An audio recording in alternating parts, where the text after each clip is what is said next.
You have to be very careful with these kids. Whatever you teach them can mamash save their eternity. It can save their eternity or ruining it. Who's telling us this? Elisha ben Avuya. He's the prime example. He says, I learned Torah my whole life. I learned more Torah than all of you combined. All of you combined your entire life, you could learn Torah, it's still not going to be like Elisha ben Avuya. Myself included, times 10. All of us can learn Torah. We start here, we don't leave.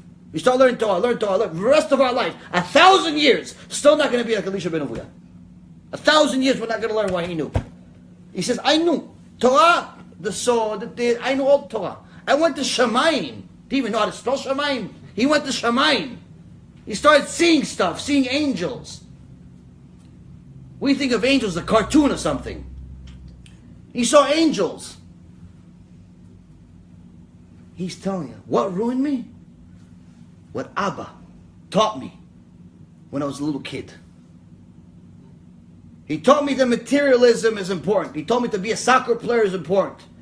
He told me that to play video games is important. He told me that to win in the karate match is important. To watch wrestling matches is important. Money is important. He taught me money is important. You know how many parents tell their kids money is important? They make their little kids businessmen already at 3, 4, 5, 6 years old. The kid drops this. I see this all the time. I see this all the time, unfortunately. Kid drops a Sidur or a Sefer Torah in a Bekneset. No one says anything. Kid drops a Sidur, Sefer Torah on the floor. You know, accident. Falls on the floor. No one says anything. Everyone's very lethargic. Wait for him to pick it up. Sometimes he doesn't pick it up. Sometimes he picks it up and he just puts it back on the table, even though it broke it or whatever. But Chas v'Shalom, he dropped Abba's phone on the floor. Hey, what are you doing? You have to be careful. It's Abba's phone. It's $800. Sefer Torah was dropped on the floor. You didn't say a word. Sidur says Shem Hashem in it.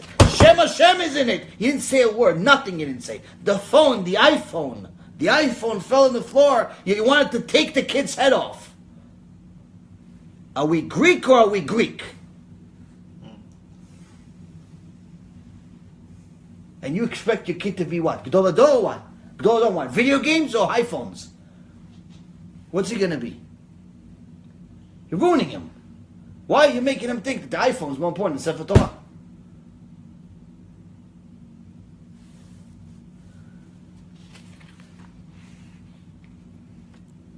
When you teach a kid Torah, it's like engraving something into his neshama. When you teach it to an adult, it's like writing.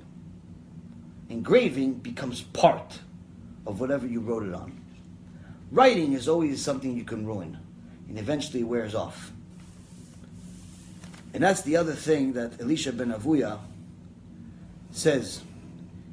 He says, you know who the child is. You know who the child's parents are by how he speaks in the market. Gemara Masechet Sukkah, page 56, says we know who the parents are, what kind of parents they are, not who they are by name or by face, but we know what kind of parents a person has just by seeing their kids talking in the market. Why in the market? Because that's when people talk like freely.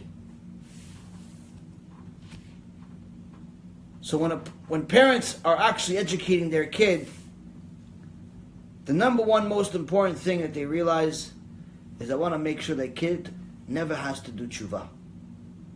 He lives a life of tshuva. He never has to do tshuva. Every day he does tshuva, because tshuva is part of Judaism. It's one of the mitzvot of the Torah. You want to be a righteous Jew, you want Hashem to save you, you want all the blessings, you have to do tshuva every day, because there's no such thing as a Jew who doesn't sin, or a person who doesn't sin in general. Even if they're Gdol, it doesn't make a difference. Everyone sins to some extent, you have to do tshuva every day. But to do tshuva versus live tshuva is two different things. Do tshuva is like one day you woke up and you realized you were wrong. Living a life of tshuva is different. That means you have Hashem in your mind at all times.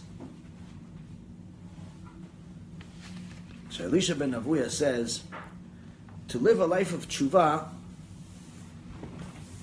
you have to make sure that you make the Torah part of you. Now the problem is that sometimes you don't wake up until you're late, like us. You're 30 years old, you're 20 years old, you're 50 years old, you're 60 years old, like Israel or Jerry on Sunday, 65 years old, Baruch Hashem, you're starting to do tshuva, 65. It's never too late. But it's a different Torah. Same Torah, but it's different Torah. Why? Because now it's a little more difficult. Now Elisha ben Avuya says, what's the Torah of studying of an old man? It's like ink being written on smudged paper. Meaning, the first and foremost, in order for you to accept the Torah, you have to smudge, you have to erase what's already on it. All the garbage you've been taught for 20, 30, 40, 50, 65 years, you have to erase it first. You can't put the purity of Torah on top of your garbage and expect it to stay.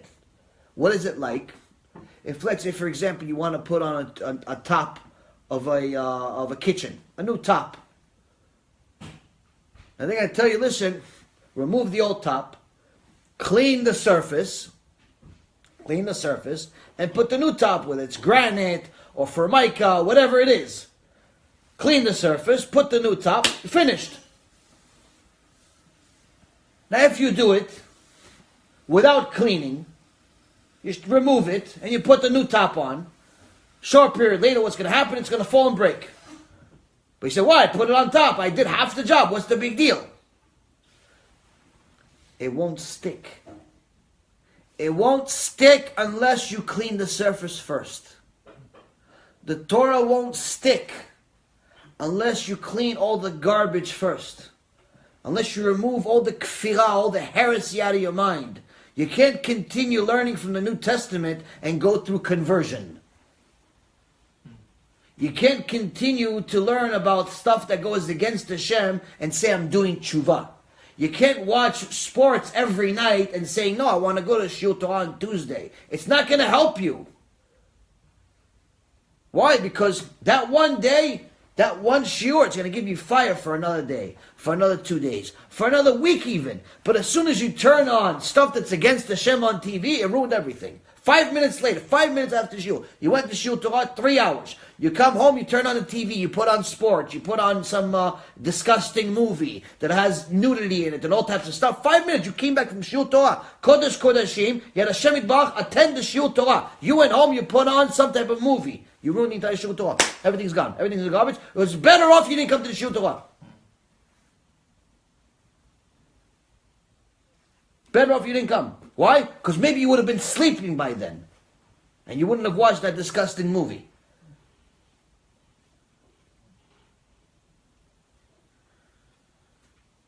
So a person needs to understand that when they're older, it's much more difficult to learn Torah. You already have a lot of garbage to deal with.